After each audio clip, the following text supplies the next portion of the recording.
Em Atos capítulo 2, nós vamos ver o Pentecoste se cumprindo. Quando se fala de Pentecostes, está se falando de uma promessa que foi dada pelo Senhor Jesus. Eu quero que vocês entendam que essa promessa, ela não é para A, B ou C. Ela é uma promessa para a igreja. Em Joel capítulo 2, Joel ele vai ser usado pelo Espírito Santo para profetizar sobre o povo de Deus. Pastor, o que Deus desejava com esta promessa? Você lembra que lá em Gênesis, Deus cria todas as coisas, mas depois de criar, Ele começa a separar todas as coisas. Deus começa a separar as coisas que permanecerão na eternidade e outras que não permanecerá na eternidade. Por isso Deus ele vai separar água das águas. Por quê? Porque uma permanecerá na eternidade e outra não permanecerá na eternidade. Ele vai separar a luz das trevas, porque uma permanecerá na eternidade e outra não permanecerá na eternidade. Quando Deus ele cria o ser humano, Deus também precisa fazer uma separação. Separação essa para os que vão permanecer na eternidade e não. E como o Senhor Deus ele faz essa separação? Você vai observar que a luz é clara, as trevas é escura. Você vai observar que a água é doce, outra é salgada. E quando se trata de homens, o Senhor ele faz algo que se chama igreja. Em um princípio da eternidade, ele prepara a igreja para fazer uma separação. E essa separação, ele vai justamente derramar do Espírito Santo sobre a igreja. E eu quero que você entenda que o derramar do Espírito Santo é algo diferente de ter o Espírito Santo. Na Bíblia Sagrada, o Senhor Jesus, quando ele sai das águas, depois de João o batizar, a Bíblia diz que ouve-se uma voz do céu: esse é o meu filho amado, em quem tenho prazer. Ao mesmo tempo, uma pomba pousa sobre os seus ombros. Então ali nós vemos uma representação da Trindade. Era o Espírito Santo que estava saindo de dentro das águas com o Senhor Jesus, trazendo uma simbologia de que todo aquele que crê e se batiza não sai das águas da mesma maneira, mas ele entra sem o Espírito Santo, mas ele sai acompanhado do Espírito Santo. Por quê? Porque o Espírito Santo já começou a trabalhar para que ele pudesse entrar nas águas, para que ele pudesse crer no Evangelho, para que ele pudesse, tomar esse passo de fé diante de todos. Então, o Espírito Santo, é aquele que convence o homem do pecado, da justiça e do juízo, para levá-lo a uma direção do crer e colocar em prática esse crer. E Jesus disse que todo aquele que crer e for batizado, este será salvo. Então, é notório com esse exemplo de Cristo que Jesus sai das águas com o Espírito Santo e é levado para o deserto, para uma preparação, para uma batalha espiritual, para iniciar o seu ministério. E ele faz justamente declaração aos seus, dizendo: não turbe o vosso coração. Quando eu for, o Pai vos enviará um Consolador. Pentecostes é justamente o cumprimento dessa promessa, que começa pela boca de muitos profetas do Antigo Testamento e vai se cumprir aqui em Atos capítulo 2. Pentecostes significa 50, são 50 dias. Pentecostes é um período onde a festa da colheita, onde os judeus se reúnem para comemorar, para se alegrar e para levar os dízimos à casa do Senhor, os dízimos das suas colheitas, e por essa razão eles festejam, por essa razão eles dançam, por essa razão eles se alegram, por essa razão eles comemoram. Eles estão felizes porque Deus abençoou a semente que eles jogaram na terra. Deus abençoou, que fez a chuva cair e fez essa semente brotar e dar frutos para que eles pudessem se alegrar, eles pudessem se alimentar e eles pudessem ver a mão do Senhor sobre a vida deles. Então isso é Pentecostes. Então Pentecostes reunia muita gente na cidade, porque além de levar sua oferta, eles vendiam, eles negociavam. Era o famoso, vamos dizer assim, o escambo, mas já tinha moeda naquele tempo. Não era troca por mercadoria, mas havia dinheiro. Então, eu levava os meus produtos, a festa acontecia, eu vendia, eu comprava, eu negociava, além de levar para a casa de Deus. Então, muitas pessoas de todos os lugares estavam reunidos naquele lugar. E Deus, na pessoa de Cristo, havia dito aos discípulos: olha, ficai em Jerusalém, até que do alto sejam vós revestidos de poder. Eles não entendiam o que Jesus estava dizendo, eles não entenderam o que Jesus estava dizendo. Mas às vezes não é necessário entender. Fala para o teu irmão assim: a gente só precisa obedecer. É muito importante as palavras de Jesus nesse cenário, porque às vezes nós queremos entender para obedecer. É aí que nós fugimos da regra de fé. Jesus disse: ficai, mas não disse a eles o que aconteceria. E assim ele é levado aos céus. Ele sobe numa nuvem e vai sendo levado, assunto aos céus. Todos estão olhando, Ali começa o momento. Por 40 dias, Jesus ressuscitou e permaneceu entre eles ali. Aleluia. Testemunhando, fortificando e perdoando. Jesus foi o primeiro lugar, ele foi atrás de Pedro, ele foi atrás de Tomé, para que eles entendessem que a fé deles não era vã, que eles não estavam crendo em mais um, mas que ele era aquele que haveria de vir.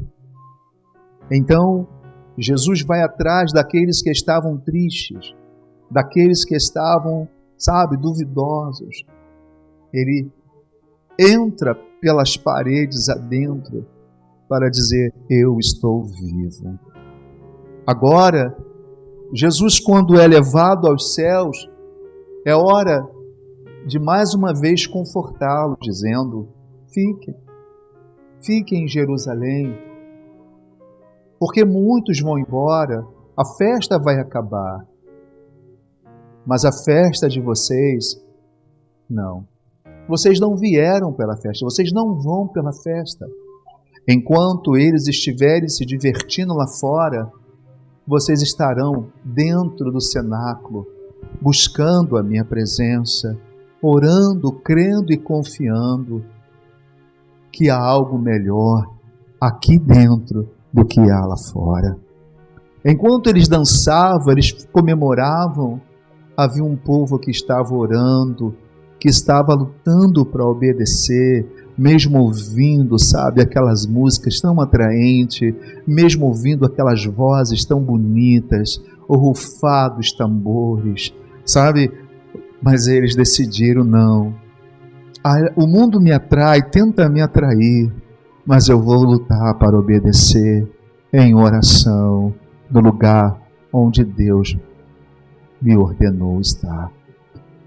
Mas a Bíblia diz que muitos desistiram. Eu quero crer que depois todos eles voltaram. Mas ficaram 120 que perseveraram. A mãe de Jesus. Você lembra quando eu ensinei que a mãe de Jesus,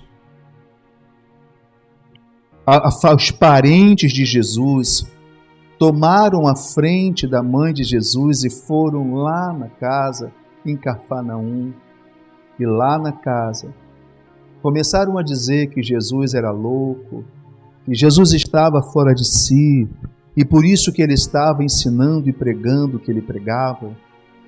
Pois é, depois que Jesus é assunto aos céus, essas mesmas pessoas estão lá no cenáculo, orando e buscando a presença de Deus em jejum e oração. Quem pode dar um glória a Deus?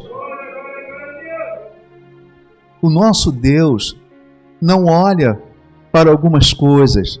Na verdade, Deus não está nem aí. Ele só quer saber de você agora, aqui na presença de Deus. Se nesta noite, não importa o que aconteceu, você pode ter se desviado, você pode ter se afastado, você pode ter feito o que fez, não importa. Se hoje você se arrepender, se hoje você olhar para a cruz, se hoje você confessar a Jesus como Senhor, então Ele passará a ser o seu Senhor para toda a eternidade. Fala para o teu irmão: não importa o ontem, é hoje que está valendo, em nome do Senhor Jesus. Glória a Deus. E a Bíblia diz que eles estavam lá e Maria agora estava com eles. E todos os irmãos de Jesus, os meios irmãos de Jesus, também estavam lá, buscando a presença de Deus, obedecendo a palavra de Jesus. De repente, a Bíblia é clara quando diz que de repente, passa-se o primeiro, passa-se o segundo, passa-se o terceiro, passa-se o quarto, nada acontece. Parece que o Senhor demora muito a responder às nossas orações. Parece que o Senhor em todo tempo trabalha para que em nós se desenvolva a perseverança. Parece que em todo tempo o Senhor deseja desenvolver em nós a fé pela perseverança. Vocês já perceberam isso? Que o Senhor nosso Deus nunca responde de imediato. Vocês olharam para Jó? Quanto tempo Jó ficou clamando, buscando, intercedendo? Vocês já olharam para Ana? Quanto tempo clamando, intercedendo? O Senhor quer desenvolver em cada um de nós a fé por meio da perseverança. para que nada possa tirar de nós, porque todas as vezes que a dificuldade vier e o silêncio se formar, lá no teu espírito, você tenha certeza de que Deus está cuidando de você. É isso que Ele trabalha em cada um de nós. E nesse momento, nesse cenário, é a mesma coisa. Os discípulos estão orando juntos, em comunhão, como foi feito aqui de manhã. Eles estão buscando a presença de Deus, mas não sabem o que Deus quer fazer ou se vai fazer. Alguém comigo?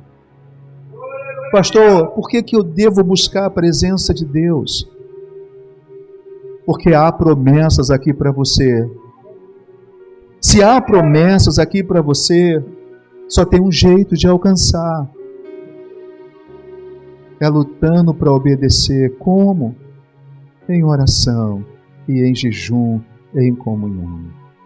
Observa que Jesus poderia ter mandado eles orarem em suas próprias casas. Ore na sua casa. Ora no seu quarto.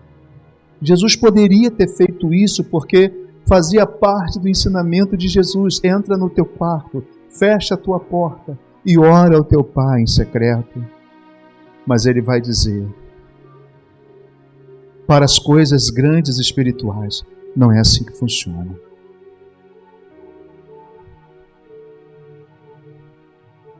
A igreja vai nascer. Essa promessa não é para o indivíduo.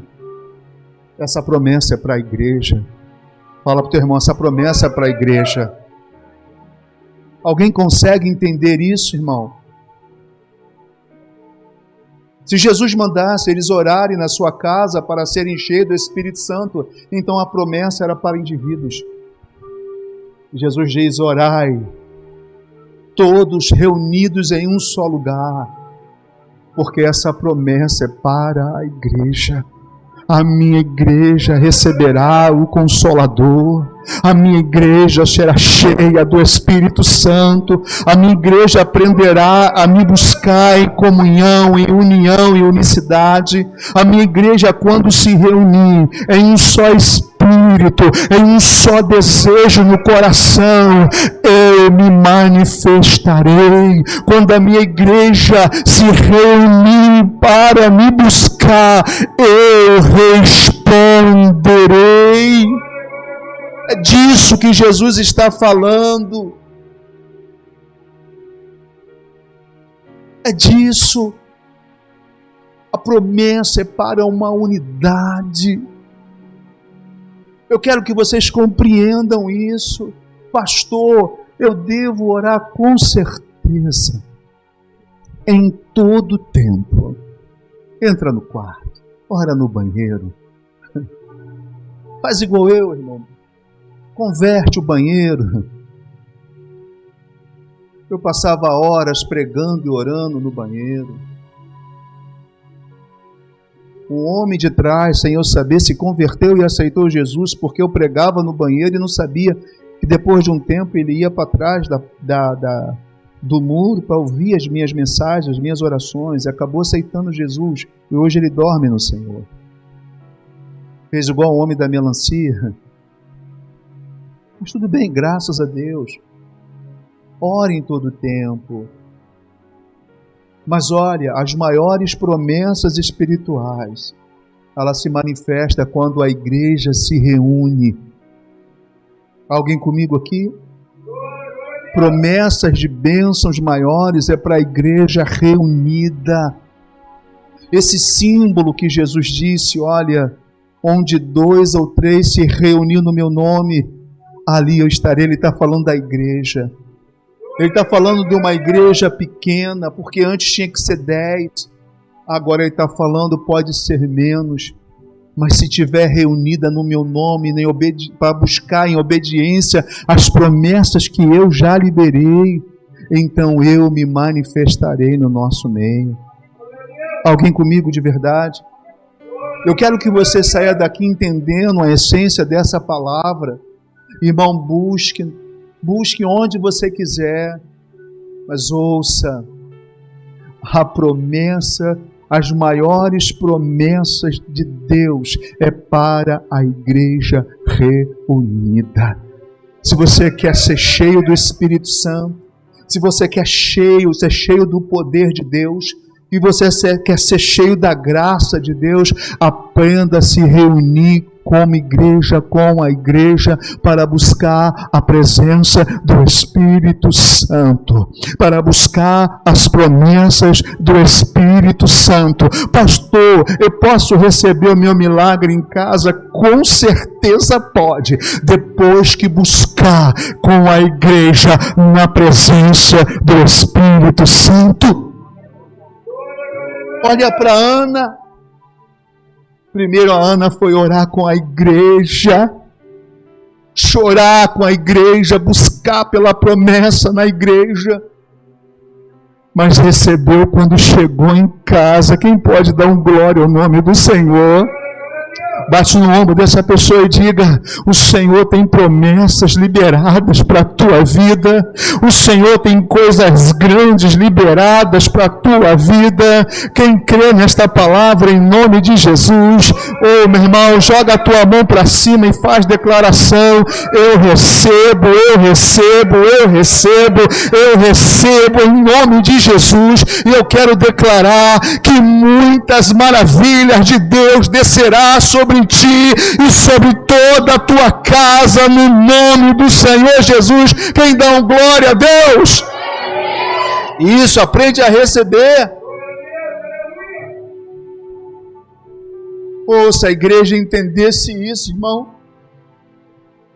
se a igreja voltar a isso, sabe, esse princípio aqui de estarmos orando, sabe, de estar buscando essa promessa. Eu sei que você tem promessa, porque está aqui, ó. A Bíblia fala: todo que me busca me encontra, todo aquele que pede recebe. Por que a gente não está recebendo mais? Porque nós não estamos nos reunindo para buscar, profeta. Você está buscando sozinho. Você quer ser uma igreja sozinha, solitária, na sua casa, no seu quarto. E essa promessa é para a igreja reunida. Eu sei que o Senhor nos abençoa em todo tempo, mas acredite, quando você sai de uma igreja reunida em obediência, em oração, você chega em casa, a bênção já está te esperando, a promessa já está te esperando. Por quê? Porque você está obedecendo esta palavra de Deus. Muita gente quer ser cheio do Espírito Santo, mas querem buscar sozinho essa promessa para a igreja reunida, porque há um propósito. Pentecostes é propósito. Que propósito? Propósito de Deus para a sua igreja. Não é um propósito de Deus para o pastor Laí ser vaidoso. Não é propósito de Deus que eu seja, sabe, o ego inflamado, porque eu prego muito, porque eu canto muito, porque eu profetizo muito, porque eu rodo muito. Não.